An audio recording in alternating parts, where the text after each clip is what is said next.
sessions ago, we promised you an entirely new approach to education. We promised you an education that would be truly interdisciplinary, truly multicultural, truly international and comparative, and above all, we promised you an education that would be self-reflexive and critical. For the last 14 sessions, we have been doing our best to keep that promise. For 14 weeks, we've analyzed such subjects as colonialism, slavery, migration, geographic expansion. We explored race, ethnicity, gender, sexuality. We have examined every realm of culture, from music and media to literature. Our goal has been nothing less than to explore every domain of life in the Americas. Today is our concluding session, and we will try to bring together some of the key themes, key topics we have examined. But this class will also be another example of our interdisciplinary and multicultural approach. We will be bringing you two speakers, Bill Monroe, who's Associate Dean of the Honors College, and Linda Reed, who's Director of African American Studies, to talk about multiculturalism in the world today. But first, my colleague, Professor Castaneda, will be offering his perspective on the issues of identity, culture, and power that we have been looking at for 14 weeks. Thank you, Steve. To conclude, I wanted to just make a few points about what we've been trying to do theoretically or conceptually and the kinds of concepts that we've been trying to bring together. What we've been trying to do is look at the Americas in a hemispheric sense, as hemispheric as possible given the resources of our faculty here and the fact that we tend to be narrow in our perspective due to our training. And this, of course, is an experiment for us as well as we try to open up our own horizons. Each of us as professors have been teaching here have learned a great deal from each other. But the themes of the course, culture, power, and identity, I want to emphasize how we've looked at their interrelationships.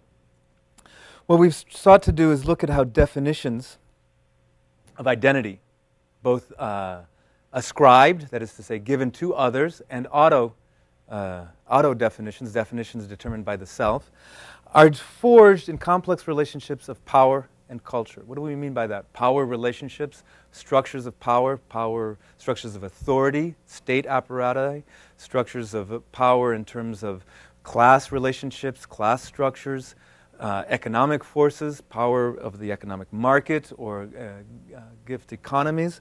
We've sought to look at culture and how power and culture are the underbelly or the foundations, the processes that undergird the formation of identity, both ascribed and self-determined. What do we mean by culture? Culture in a vague sense, in a broad sense versus vague sense, referring to the different ways in which there are cultural crystallizations of forms of doing things that pertain to or are linked to specific groups, communities, collectivities that we might call communities or cultures in a sense. So cultural forms such as music, economic activities, economic practices, structures of power, structures of authority, symbol systems, as we said, music, the relationship between musics and social forms, as we've explored with Professor Katarba. The second issue that we've sought to do is look at how cultural communities are also formed in relationship to power and identity. Well, what is a culture? A culture is a community that is constituted by people who identify themselves as members of that cultural community. So cultural communities, cultures take shape, are forged in the matrix of identity, process of identity formation, ascription, and self-designation, and also, obviously, of course, in terms of power structures, power relationships, power dynamics, how it is that people seek to influence each other in struggles over such things as the state or other forms of government, or in marketplaces in terms of economics, or in terms of status and prestige, struggles over status and the symbols and status and prestige. So a third tactic that we've tried to realize in this course is to look at how power structures themselves and power relationships are then in turn constituted, promoted, and forged in processes of identity formation and processes of cultural crystallization. Okay? So in addressing these three issues, power, culture, and identity, in all sorts of ways possible, by looking at them from all the different angles, at how each one, looking at each one in terms of how it's forged in relationship to the other two. Two issues, I think, have emerged that are very, very central to the whole course. The issue of sharing and the issues of exclusion and inclusion. Who is included? Who is excluded from power? Who is included? Who is excluded from communities, cultural, in the broad sense of whether the community is defined as a national entity, as class identity, a racial identity, a sexual identity, a gender identity. So issues of inclusion and inclusion are one of the central topics that we've tried to focus on analytically through addressing these three issues of power, identity, and culture. The second issue that we've tried to focus on is the question of sharing. What does it really mean to share? Right? Because we might believe that we share a culture, that we share an identity, but in fact, there are very precise ways in which our sharing is differential. We have a belief, as we've discussed before, that sharing means to share equally. But this is a certain kind of a belief that has emerged in relationship to the rise of modernism. And so we can see that, for example, the Indians that share a belief in the Virgin of Guadalupe have a different experience of that, of what it is to share that symbol, that practice, that religion, that icon, than mestizos or political elites of the community of Mexico, of the national entity. And so on through. We've looked at, for example, Du Bois. What does it mean to share an American identity? And there's many people at the end of the 19th century throughout the Americas that asked the same kind of question that Du Bois did. What does it mean to be American? That we are, in this class, in this context, also asking. All those, Emerson, Hamilton, Jefferson. We didn't mention Jose Marti, the Cuban. So these are questions of sharing. What does it mean to share? So to dismantle notions of sharing and how it is that that happens through an analysis of the relationships between power, identity, and culture. In order to address these issues, what we've sought to do is develop a certain theoretical framework with various concepts, such as, well, before I get to that, we've sought, in developing this theoretical framework, we've sought to counterpose two broad frameworks, two broad perspectives. On the one hand, a modernist framework, and on the other hand, a postmodernist framework.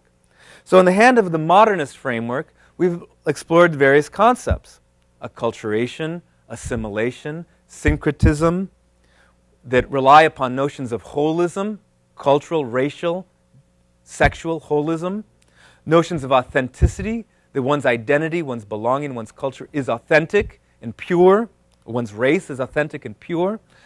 And these notions of holism and authenticity, of course, have been fundamental to the rise of a notion of mestizaje. Mestizaje is a notion of, in the modernist framework, is a notion of racial purity, although it says, the word itself means mixture. Right? The old modernist notion of mestizaje is a notion of racial purity. Why? Well, the example of that is the one-drop rule, right? We've looked at notions of sex and gender within a modernist framework as well. And these notions we've seen within the modernist framework are based on notions of holism, identity, purity.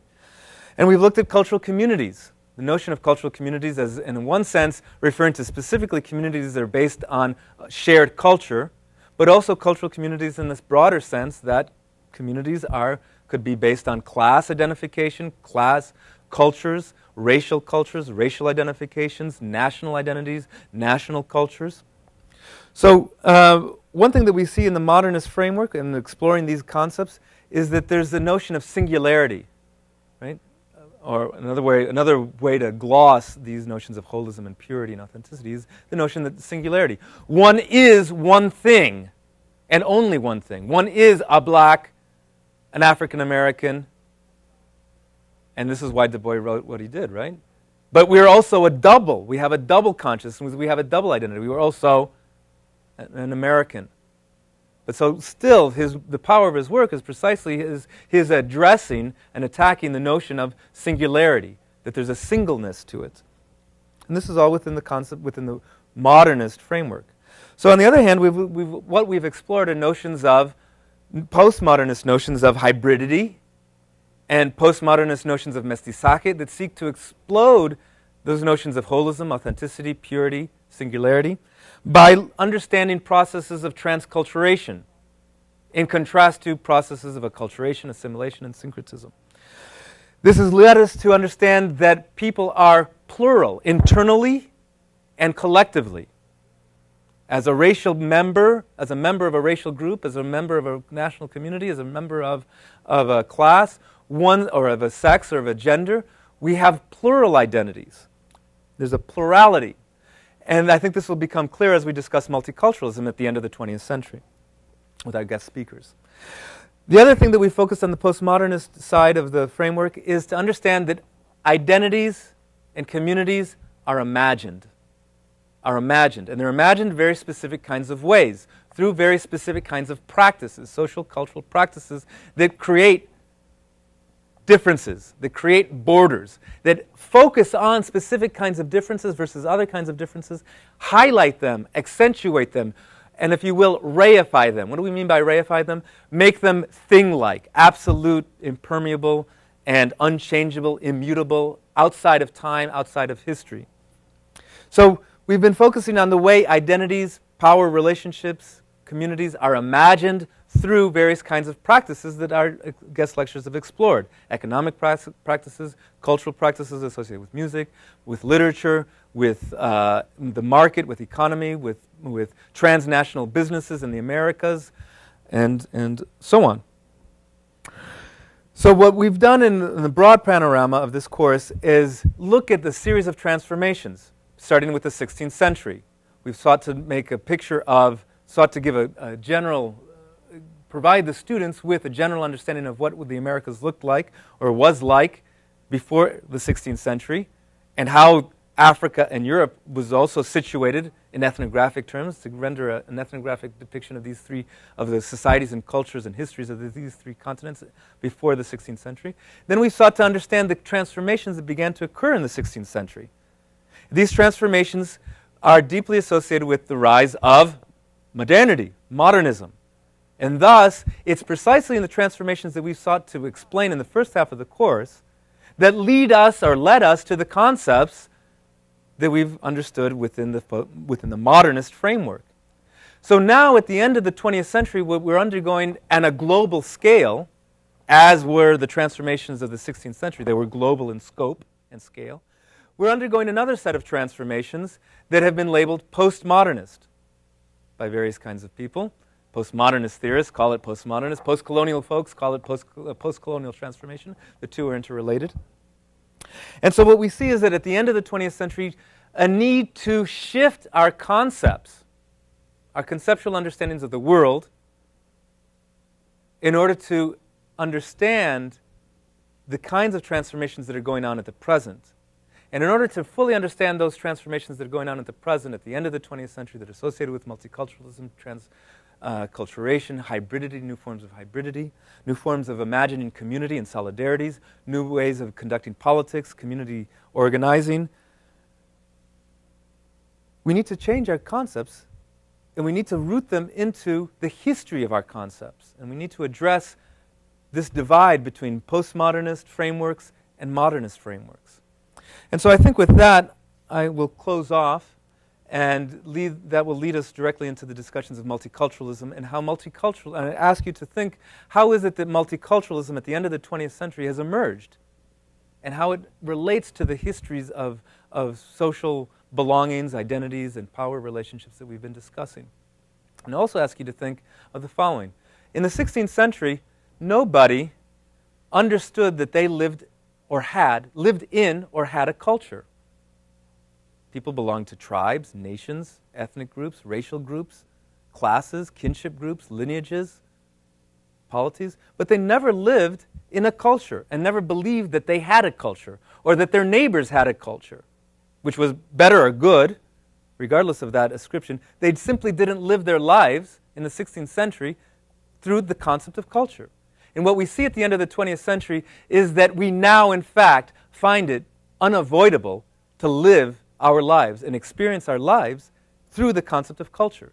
This is one of the great transformations that is occurring, that it had began to occur at the beginning through the 19th century and is now coming to a certain kind of crystallization at the end of the 20th century. So, thank you. It is a particular pleasure to introduce you to Bill Monroe. Bill Monroe has been a supporter of the American Cultures program from the very beginning, and it's only appropriate that he would speak here at the end of our first class. Bill leads many lives. He is a professor of English who specializes on literature related to medicine. He is Associate Dean of the University of Houston's Honors College. And he is also the director of a project sponsored by the National Endowment for the Humanities that makes his participation particularly appropriate today. This project is called Common Ground, the Houston Experiment. And what it does is it creates a collaborative between teachers on the high school level in the greater Houston area and University of Houston literature professors. And he will be speaking on the topic that is at the very center of Common Ground, and that is multicultural voices in the great conversation. We are entering a multicultural age, and Bill is an ideal person to speak about what that means. Thank you, Bill.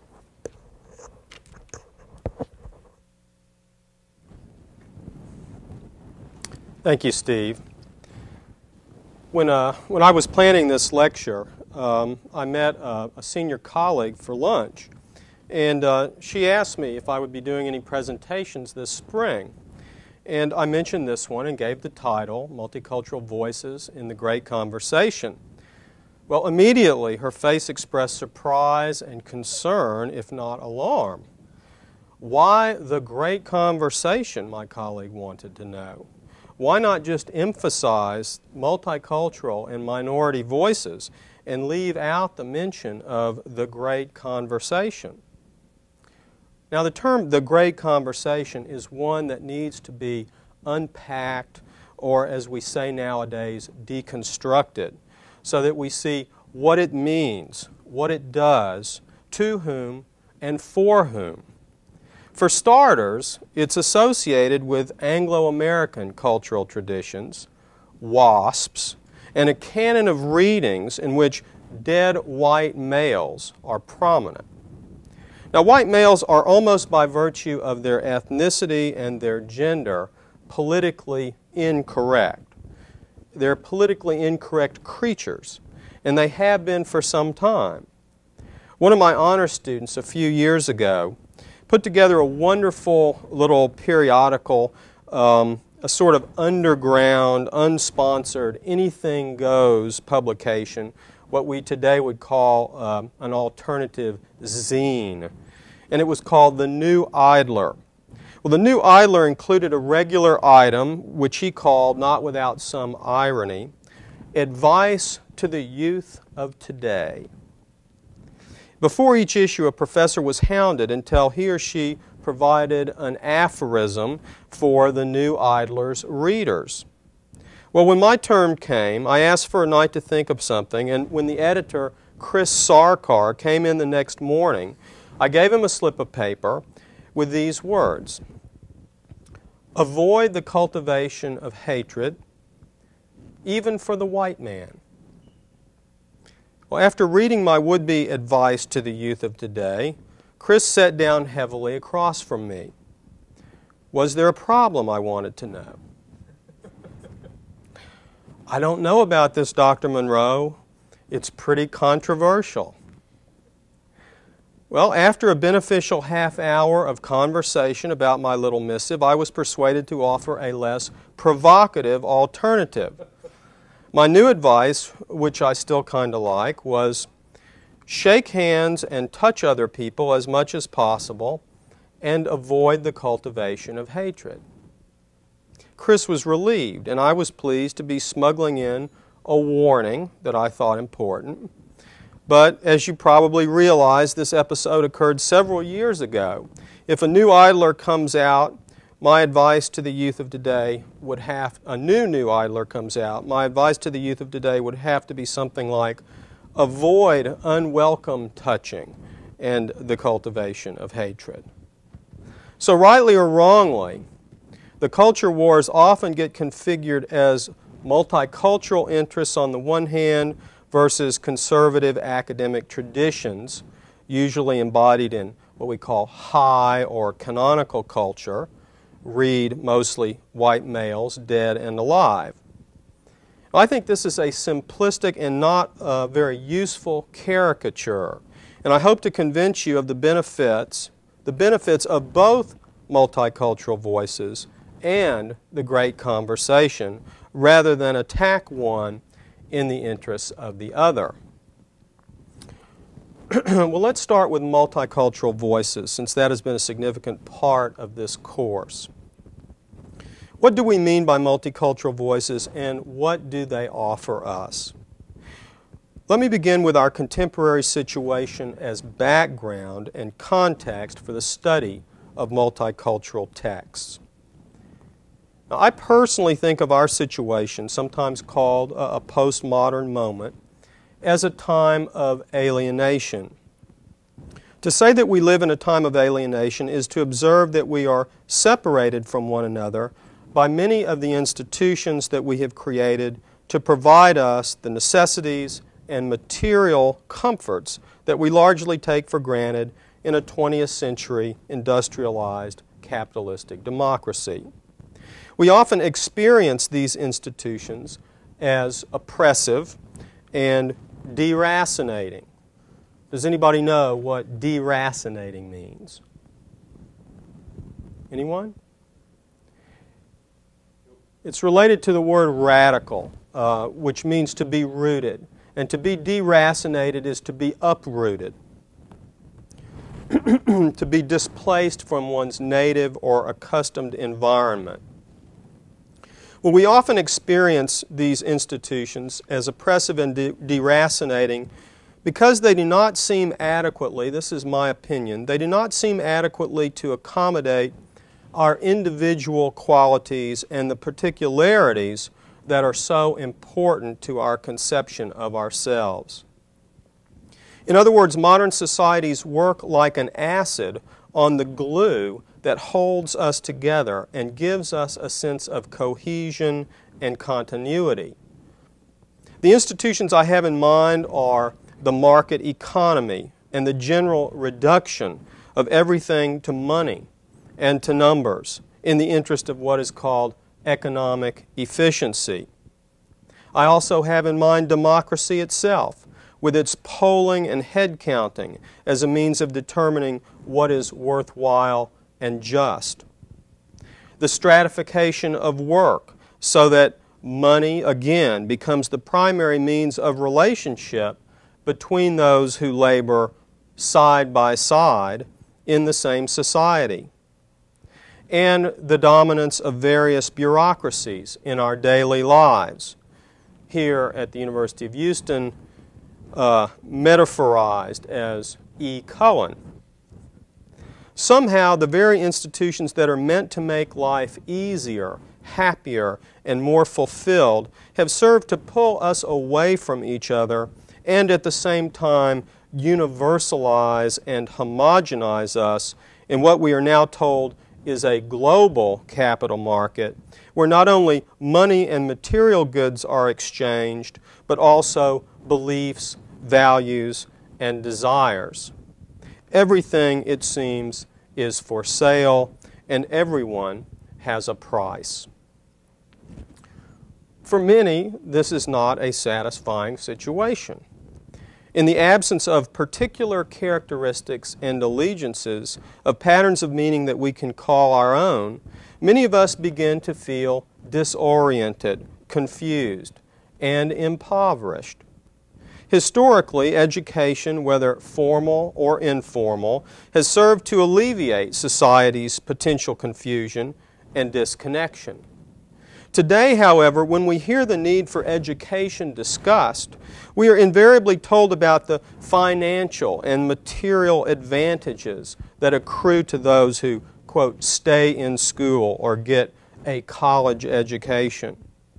The implication is that the purpose of education is to help you prosper financially and to avoid economic and material hardship. But a different kind of poverty, a poverty of the soul, can take hold when a person's life is reduced to some quantified measure, such as earning potential. The famous anthropologist Clifford Geertz has suggested that without what he calls cultural scripts, human beings are incapable of functioning and become, quote, basket cases. Many of the people in modern societies have lost or never found such sustaining plots, patterns, and scripts, the basic equipment necessary for constructing a satisfying, situated life. Norman Maclean, the author of A River Runs Through It. Some of you have probably seen the movie, and if you haven't read the book, you've got something to look forward to.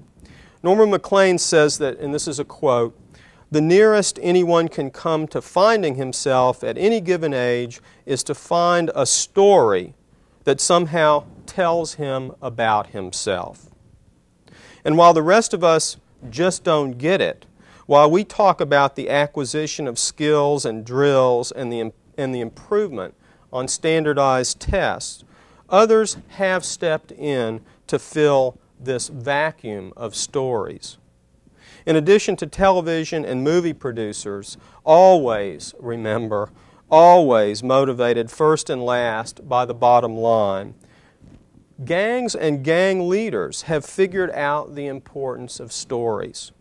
According to research done on street gangs and their culture, the leaders of gangs, the leaders are not the ones who are physically the strongest, as you might expect, but the ones who can articulate the gang's story and the gang's values in a convincing and believable way to the other members of the gang. A likely prospect for gang membership is not so much someone who is a juvenile delinquent or a school dropout. These are just symptoms of an underlying problem. The would-be gang member is simply the person who cannot find another viable story that tells him something about himself. Now, where would a constitutive story, a story that I could use to constitute myself, come, if not from television or movies or the leaders of, or a leader of the Disciples or my favorite Chicago gang, the Insane Unknowns? Such stories could come from families, of course. But we know that families are under a tremendous amount of stress, and that electronic media such as music, television, video games, and computers have replaced much of the time that families may have once spent with one another. To say that families used to spend more time together does not mean that we are romanticizing the family. After all, there was really nothing else for people to do. But until colleagues like my friend Dr. Mintz tell me differently, I'll assume that in previous generations, people spent more time entertaining themselves and each other by singing and playing music, acting out little plays, perhaps reading aloud, and certainly telling stories to pass the time. Also, I think it's safe to say that formerly churches, synagogues, mosques, and temples were also places where people would hear stories that would tell them important things about themselves. The celebration of Passover a week ago today is such an example. very much an occasion for storytelling, the feast begins with a cue. Why is this night different from all others? And the answer, of course, is a story. People who participate in such celebrations receive what we might want to call important news about themselves and their communities. They learn the wisdom of the tribe from elders who learned it from previous generations. What I want to suggest is that in the absence of such sources of identification and meaning, schools and universities have an important role to play, a role that may be even more important than preparing skilled laborers for the workforce. A few years ago, I made the suggestion to one of my African American students that he take a course from my colleague and good friend Elizabeth Brown Guillory in the English department. When I saw her a few weeks into the semester, I asked her if she was enjoying having Michael in the course. She said yes, but then she said something that mystified me at the time. He's an eager student, she said, but he knows almost nothing about black culture and black traditions. Well, Michael was a young black man who had grown up in Mississippi, and since he had been black all his life, I assumed that he did know quite a bit about black culture. In fact, he surely knew many non-literary things about food, dress, styles of expression, and other features of life that were and are distinctively African American. But when I heard Cornel West, another African American thinker, have you all read any Cornel West in this class? Okay, so you're familiar with Cornel West. When I heard him quote T.S. Eliot, I realized something new and important about cultural traditions and how they are communicated. In Tradition and the Individual Talent, an essay, Eliot wrote that tradition, and by tradition he and we mean the stories, poems, plays, patterns, beliefs, values, images, and desires that constitute a tradition. He said that a tradition cannot be inherited. If you want it, you must obtain it by great labor. Let me repeat. Tradition cannot be inherited, and if you want it, you must obtain it by great labor. This notion of Eliot's, quoted approvingly by Cornel West, suggests that the schools and universities have an important role to play in assisting in the laborious process of taking in, laying claim to, and establishing ownership of those patterns and plots that can make life meaningful, something more than just biological existence. We simply cannot assume that students come to school or to college equipped with a developed and durable tradition of stories. All of us need stories to sustain us as we face the vicissitudes of competition and the indifference of the market economy. Now, a course like this, an introduction to American identities and cultures, is an invaluable part of an agenda that might be called a recovery of stories. For we need to construct, attentively and laboriously, fresh identities within a context that makes possible a variety of virtues. Another example of this recovery of stories effort is the project that Steve Mintz described to you, Common Ground, the Houston Experiment. Common Ground has been going on at the University of Houston since 1989. It's a major project funded by the National Endowment for the Humanities and Pan Energy Corporation here in Houston, and it's designed as a collaboration between college teachers and teachers of English in grades 6 through 12. The purpose of the project is to enliven literary study by encouraging the introduction of multicultural voices into the schools. Now, allow me to read from a letter that we sent to principals and department chairs in HISD, Spring Branch, Fort Bend, Conroe, Clear Lake, Spring, Klein Forest, and virtually every other school district in the greater Houston area. Here's what we said. By visiting the secondary schools and interviewing hundreds of teachers over the past 5 years, we at the University of Houston have found that teachers can be unsure about the validity of teaching contemporary or non-canonical texts. They lack the experience, the authority, the familiarity, and often the confidence to tackle such books in their classrooms. Our 2-week institute attempts to help them develop that confidence by pairing a classic novel, poem, play, or story with a less familiar literary work. What they and we learn is that American literature is multicultural, that a text like Black Boy or Bless Me Ultima, The Joy Luck Club, or Their Eyes Were Watching God is as much a product of and contributor to the American experience as The Scarlet Letter or Huckleberry Finn.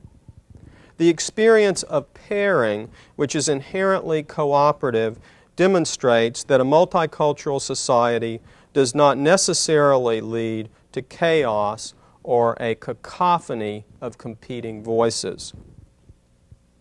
Now, let me just discuss briefly one of the pairs that we've had a lot of success with.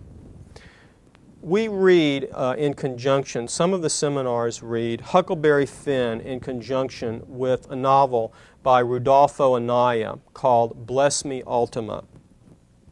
Now, on the surface of it, the two works seem very, very different. Huckleberry Finn was written in the latter part of the 19th century. Bless Me Ultima written almost 100 years later. Huckleberry Finn, as you know, deals with the adventures, as Mark Twain calls them, of a young boy, Huck, maybe 12 or 14, and his friend Jim, who is a runaway slave, as they make their way down the Mississippi River and encounter various societies along the way.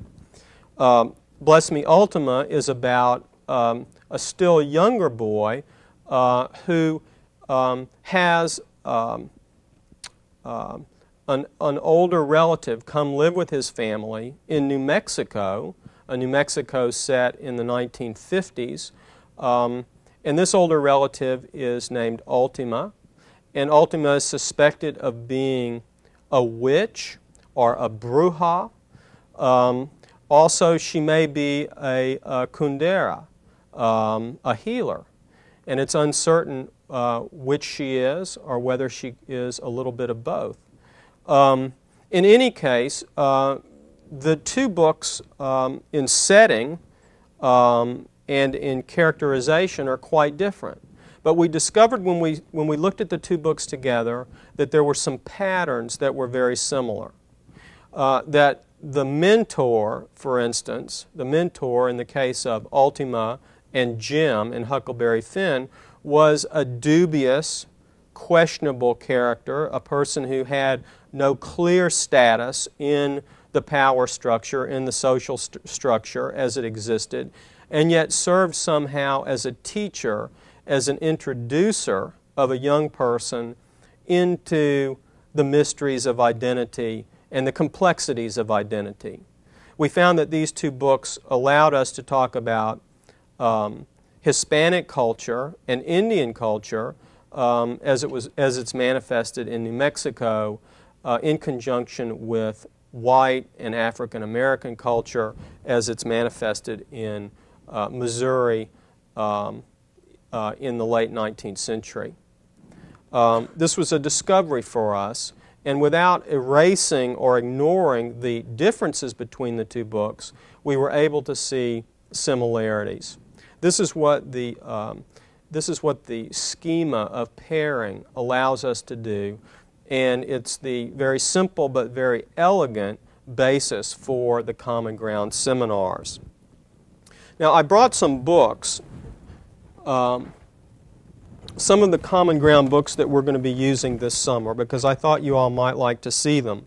I'm not going to try to tell you about all of them, but I would like to hold them up and read the titles and let you know the authors, so you can get in part a sense of the range and the diversity of the kind of books that we're looking at. Most of these books are probably going to be unfamiliar to you. This is a book by Louise Erdrich called Love Medicine. Louise Erdrich is a Native American writer who lives in Minnesota. Sandra Cisneros, The House on Mango Street. Maxine Hong Kingston, The Woman Warrior. This is Rudolfo Anaya's book, Bless Me Ultima. Since we started Common Ground, we've seen this book come out in 3 different editions and go from a very obscure novel to one that is probably a bestseller in terms of textbooks that are adopted for high school and college English classes. A book by Richard Rodriguez. His most famous book is Hunger of Memory. This one is called Days of Obligation, an Argument with My Mexican Father.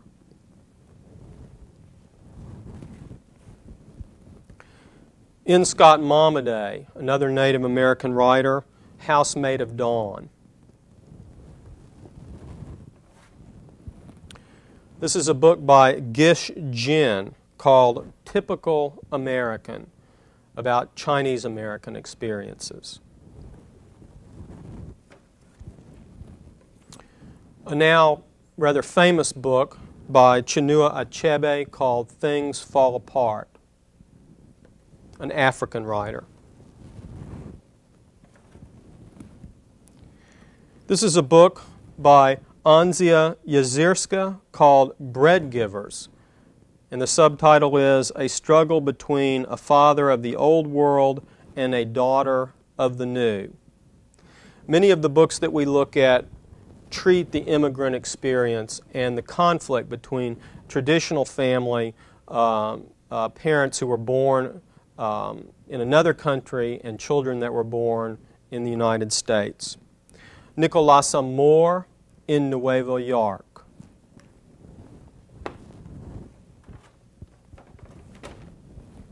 This is a book by Terry Tempest Williams called Refuge, an Unnatural History of Family and Place.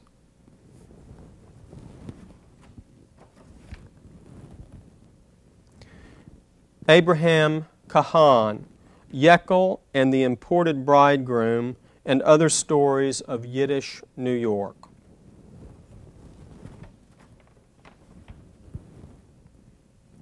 These are 2 novels by Nella Larson, who writes about the Harlem Renaissance. One is called Quicksand, the other is called Passing. These were written in 1928 and 29 and recently rediscovered.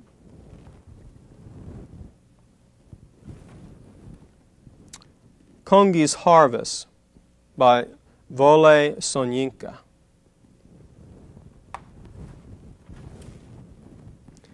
A book called Reservation Blues by Sherman Alexie.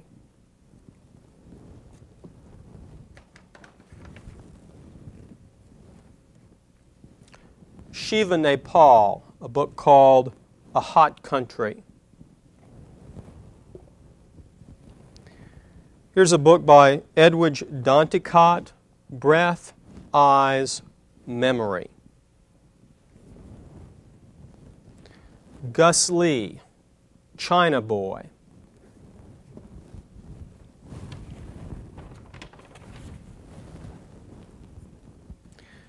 John Edgar Wiedemann, Damballa. Here's a little play called Master Harold and the Boys.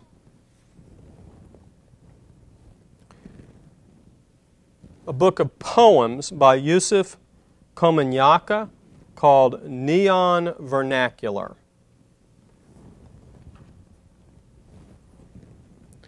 Mariamba Ba, So Long a Letter.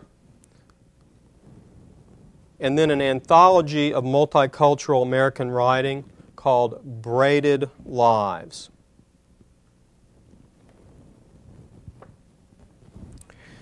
Now, I thought I might mention some of the benefits of reading and teaching multicultural writing and let you write these down. So I'll put them underneath the camera.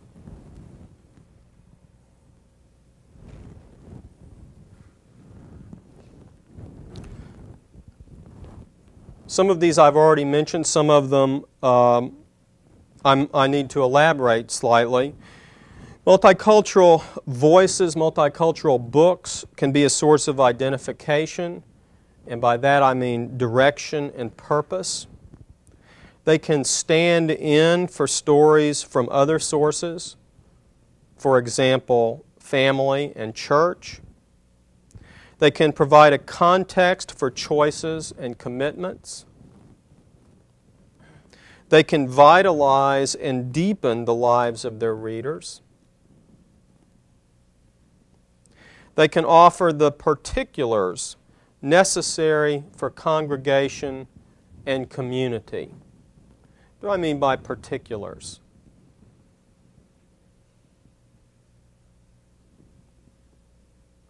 Anybody know what I mean by particulars?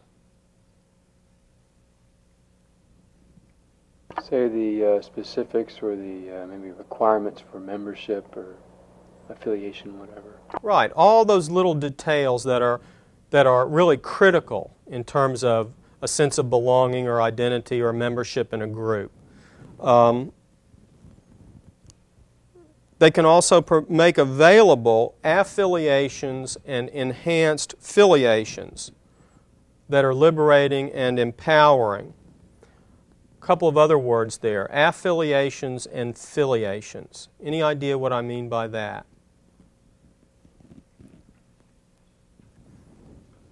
We know what an affiliation is, right? When you affiliate with something, you join, you make yourself a part of. What would filiations be then? What would go ahead, yes. Well, it would mean quite the opposite, I would assume, to affiliation. Okay, the opposite. Where would filiations come from?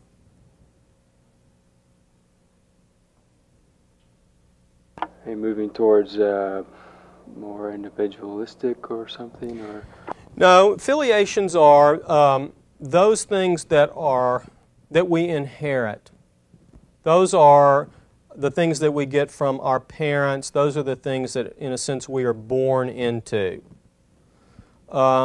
Affiliations introduce an element of choice, an element of selectivity. Filiations are those things that we start out with.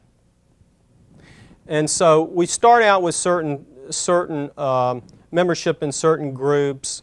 We start out, we're a certain gender, we're a certain ethnicity. But those filiations can be enhanced, and moreover, affiliations are made available to us by books such as these that we've looked at. And this is very similar to the previous one. These books can offer alternatives to the givens of society. Alternatives. So that we're not, in fact, determined by the filiations that we come into the world with. But we have alternatives. Okay, now with all these benefits of multicultural voices, who really needs the great conversation? I've tried to divide my remarks up into two halves here. I'm moving from multicultural voices to the great conversation now. I mean, maybe my senior colleague was right. If we think of the multicultural books that I brought in today as coming from a cornucopia of diverse stories, a horn of plenty, is there anything lacking, or have we got here all that we need? Certainly, we have the means of congregation. The house on Mango Street will very likely appeal to Hispanic women who grew up in the barrio.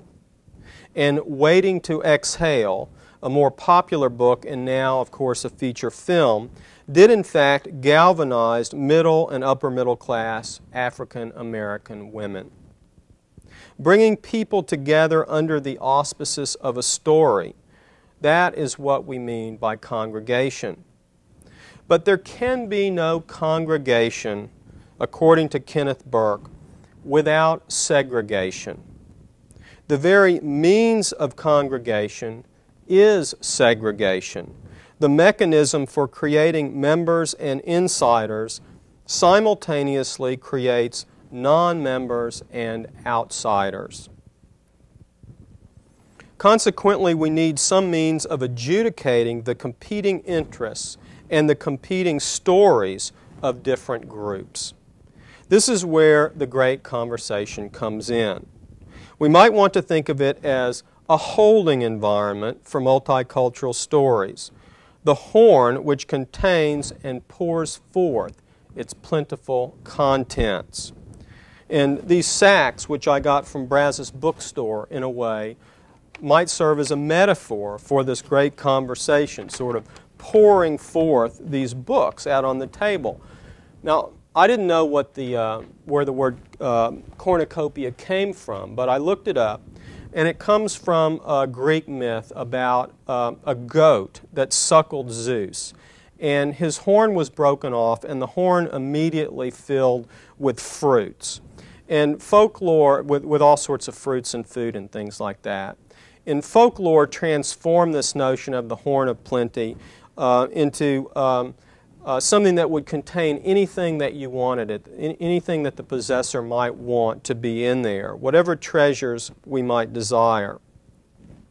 So if we think of this great conversation as a goat's horn that provides a commodious holding environment for many treasures, then we'll be close to what I have in mind. In the simplest terms, the great conversation is the related practices of reading, discussion, and writing. Reading, discussion, and writing. The originator of the term, so far as I've been able to ascertain, is Robert Hutchins, who became at the age of 29 the boy president of the University of Chicago. Hutchins says, and I'm quoting him here, "The defining characteristic of the great conversation is a dialogue. Nothing is to remain undiscussed. Everybody is to speak her mind. No proposition is to be left unexamined." Thus does Hutchins define the great conversation as large and inclusive, a great common conversation. Everyone is to speak his or her mind. Well, we might well be concerned that such inclusiveness could lead to a chaotic battleground of opinions where force would rule, where the voice that belonged to the most powerful or the loudest or the most persistent would win and garner recognition as the truth. One way to ensure against this degradation of conversation to might makes right is by adopting a dozen little imperatives for those who would practice conversation. I'll put those on the screen now.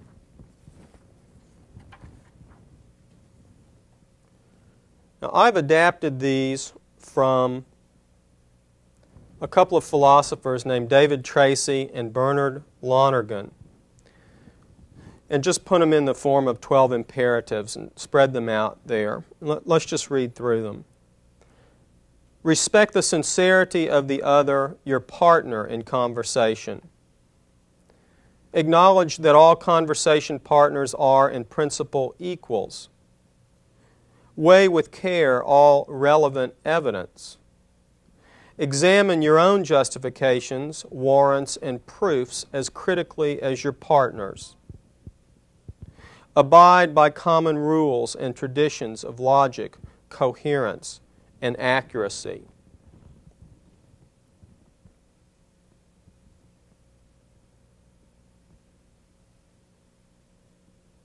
Consider contradictions between your theories and your practices.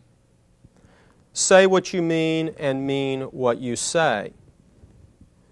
Be attentive. Be intelligent. Be responsible. Be loving. And be prepared to change. Now, these imperatives are easy to acknowledge, but quite difficult to live by. I have personally found it difficult to respect the sincerity of those on the opposite side of many debates. It is much easier to suspect them of insincerity, to see their arguments as persuasive disguises for what they really desire, usually influence, power, money, or just the pleasure of beating me in an argument. Oh, sure, they say they care about what's best for the students or the Honors College or the University of Houston, but I know what they're really after: a bigger raise, more release time for their own selfish research projects, the chance to humiliate me somehow. I know their kind. I see how they do things. Well, you see how easy it is to get carried away. It's easy to demonize the enemy, to find only the most venal and destructive motives in your opposition, to want to destroy his story so that yours can prosper. Here's a picture that came on a brochure advertising an academic conference a few years ago.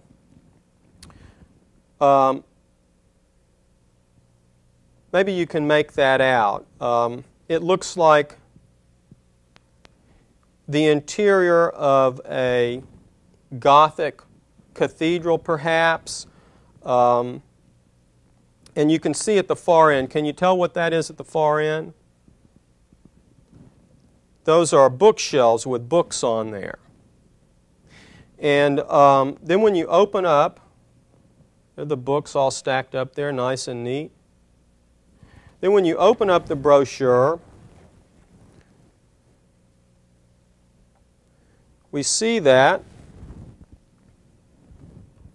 there's been a hole blown through the books, as if a cannonball went through there. Now, the way I read this is that the preparers of the conference, the ones who designed this brochure, think that I and other people who received it would be interested in an academic conference that would blow a big hole in the collected wisdom known as the Western tradition.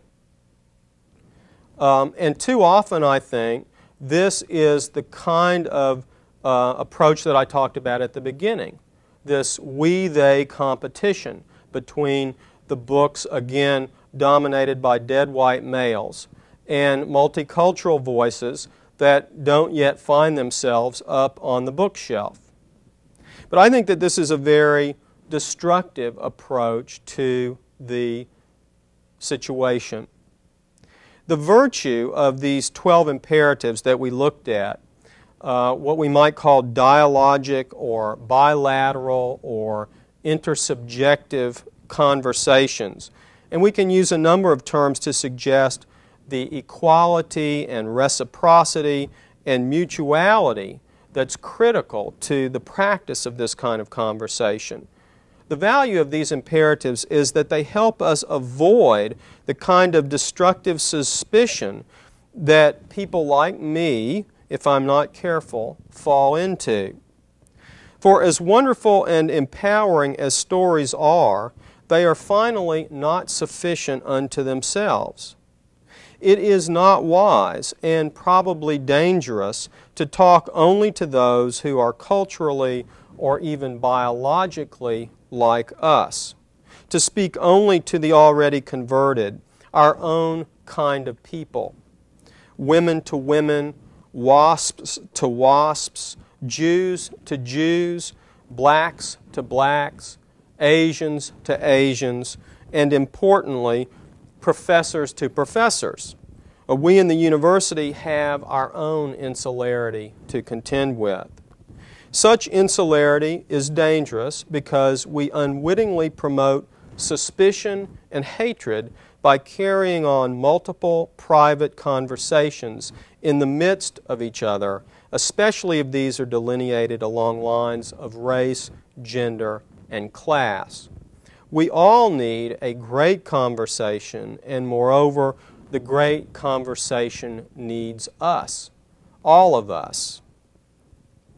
Salman Rushdie probably knows as well as anyone the power of stories and the danger that arises when dialogue is summarily suspended. Does anybody know who Salman Rushdie is? Could you maybe tell us? Yes. Salman Rushdie was brought to light, I guess, with the Satanic Verses.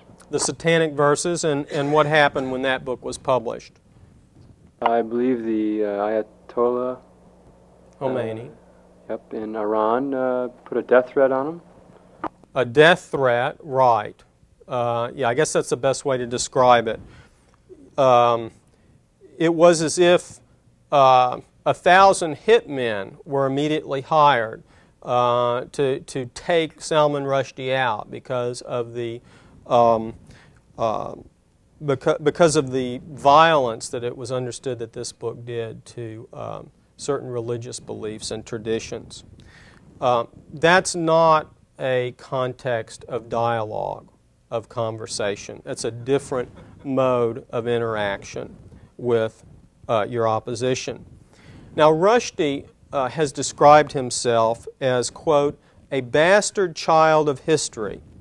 And he says, perhaps we all are, black and brown and white, leaking into each other like flavors when you cook. And he adds with just a hint of hope, let it continue. Well, I'm suggesting that those of us in educational institutions should recognize the truth of Rushdie's observation, that we are all orphans cut off from a secure filial connectedness to a particular place with particular stories.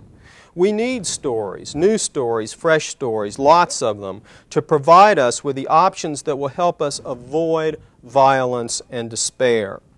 As cultural orphans, we need voices that are accessible, immediate, and usable, voices that can help us as we laboriously construct ourselves and our communities. But again, in our time, stories alone are not enough, even multicultural stories. The fragmentation that we see around us needs to be joined and healed. For better or worse, we live in a time and a place where more or less homogeneous communities overlap and intertwine with quite different communities, communities that dance to different songs and tell different stories. So without discussion and conversation, stories present their own risk. If we merely use parochial stories to maintain and fortify our mental enclosures, ethnic isolations, and ideological monasteries, we will miss opportunities for conciliation, cooperation, and mutual respect. It is hard to imagine any long-term benefit deriving from separation and segregation. Eventually, the beliefs, values, and desires that a community embodies in its stories must be shared and compared. However comfortable isolation may temporarily feel, we can never flourish apart. We must learn the talent of meeting, of discoursing in common places, without accusation, indictment, or suspicion. In the kind of classroom that I think we need, one that supports the recovery of stories, we will find traditional high culture conversation enlivened by 100 fresh conversations. And this fresh and common conversation is what we need at this historical moment, and with some urgency. We need Love Medicine, Raisin in the Sun, Bless Me Ultima, The Woman Warrior, Reservation Blues, China Boy, and Eat a Bowl of Tea. And yes, we still need Huckleberry Finn and Song of Myself. We need, in other words, Winesburg, Ohio, and The House on Mango Street, The Scarlet Letter, and Invisible Man. Now, on the cover of the Common Ground application that we sent to the National Endowment for the Humanities, we put an epigraph from Horace that was suggested by a professor of Spanish. And this is Latin. Cur fabulum meam rides, nomine mutato de te fabula narratur. Why do you laugh at my story? By changing the name, the tale is about you. Or, as Ralph Ellison puts it at the end of Invisible Man, who knows but that on the lower frequencies, I speak for you. Well, that's the end of my formal presentation. I'd be very happy to answer questions or engage in a discussion.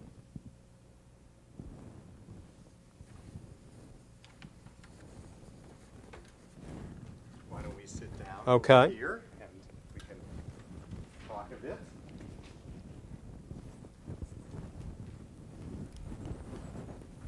Well, let me begin with a question for you. As the Associate Dean of the Honors College, I'm sure you've often heard charges that honors colleges are both elitist and that they focus exclusively on the Western tradition. They privilege the Western tradition. What do you say to people who charge that? Well, in terms of focusing exclusively on the Western tradition, I think in the case of the Honors College at the University of Houston, it's just not true. Our primary team taught course is called The Human Situation, and we have, for instance, used books by Louise Erdrich and Ralph Ellison and numerous books that we could call multicultural in that course, really with the explicit purpose of trying to expand and generalize this idea of the great conversation. In terms of elitism, I think that that's an ugly word for something that all education seeks to do, and that is to create or to empower people in ways that they were not previously empowered. And most of my talk was really, in a sense, a call to educational institutions to empower people in ways other than increasing their earning capacity. People who know more stories are a special kind of elite. People who can share and communicate those stories to others are a special kind of an elite, and one that I think we really desperately need right now.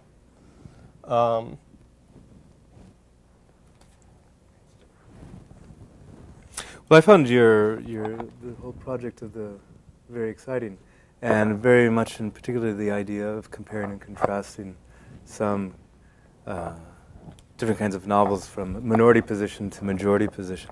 And I was wondering if you could elaborate a little bit more on the kinds of commonalities that you're finding, and whether to what extent the commonality that you're finding is one of a modernist framework, or to what extent there's a postmodernist edge that overthrows some of that, or how does the project relate to those issues of postmodernity? I'm not sure that I can answer that, but I'll respond, and maybe you can tell me a little bit more about how you understand those two terms. One of the things that we discovered that there are certain patterns that are cross-cultural. And one that I referred to is a pattern of development, using the German word, the Bildungsroman, the idea of the formation of the young person into a member of a culture. This seems to be something that all societies, all cultures are concerned with, and there are always stories that arise about that process. Whether it's acculturation into an Anglo culture or acculturation into an Indian culture, some kind of indigenous culture, there are many of the concerns are similar. And So that's a pattern that we can use to kind of see commonalities, but at the same time to sort of highlight the differences. Right. What is one acculturated into? It's one thing to say that someone has to laboriously acquire a tradition, as Cornel West and T.S. Eliot say, but what is the content of that tradition? Mm-hmm. What are the commitments and the values of that tradition? So that's one of the ways that allows us to see both the commonalities without erasing the differences. Mm-hmm. But I'm not sure exactly how that fits into your scheme of modernism and postmodernism. Mm-hmm. Well, I think, I guess the immediate thought that I had was that the novel is a modernist structure. And so perhaps some of the commonalities that one would find is, of course, that are associated with that structure. Mm-hmm. That was sort of the orientation that I wanted to ask in that question. But in another sense, one thing that I found interesting with the specific example that you mm-hmm. gave is that regardless of what the culture, it seems like it's necessary to pull in the margins, that a certain key aspect of knowledge or of tradition or of being must be pulled in from the margin in order to consolidate the center, to consolidate the norm, the community. Have you found that to be the case in these different kinds of narratives about stories about this rite of passage of coming into the... Well, I think that's true in Bless Me Ultima and Huckleberry Finn. Mm-hmm. I think, again, I go back to Kenneth Burke, no congregation except by means of segregation. And to create a culture or to continue a culture is, for better or worse, a process of congregating and segregating. And that is a defining of interiors and exteriors, insiders and outsiders. And that's the reason that I think that some kind of overarching schema, at least for institutions, educational institutions, is necessary so that this process of differentiation does mm-hmm. not become too centripetal, and we end up not being able to communicate, but alone in our enclaves, suspicious of those in theirs. Mm-hmm. We're in the midst of a great cultural civil war in our society in which there are many doubts and suspicions about each group, about each other. To what extent do you feel that you've been successful in promoting these kinds of dialogues and discussions that bring people together who do share many differences and contrary points of view? Well, I really do think that the Common Ground program has been very successful with those people who have participated in it. There is the sort of framework that exists in the summer, a very intense 2-week period. A kind of new culture gets created, a new family gets created, a group of 11 teachers get together who have at least in common their love of literature. They'll be represent different ethnicities, different families, different communities, but they'll have this in common, and they read in common the books that are part of that particular seminar. And a tremendous solidarity is created over that period of time. Because of the variety, because of the multicultural nature of the reading list, there is the exploration of other points of view. So for those people, I think that something very significant happens. The challenge is for them to become disciples who go out and spread this to others in the schools. And that, I think, is much more difficult because in the schools we have all sorts of competing demands, expectations, concerns with standardized tests and so on, which distract from what I think is this important role learning each other's stories and learning to communicate with each other. Well, thank you very much. Let's take a brief break, and then we will return. Thank you. Thank you.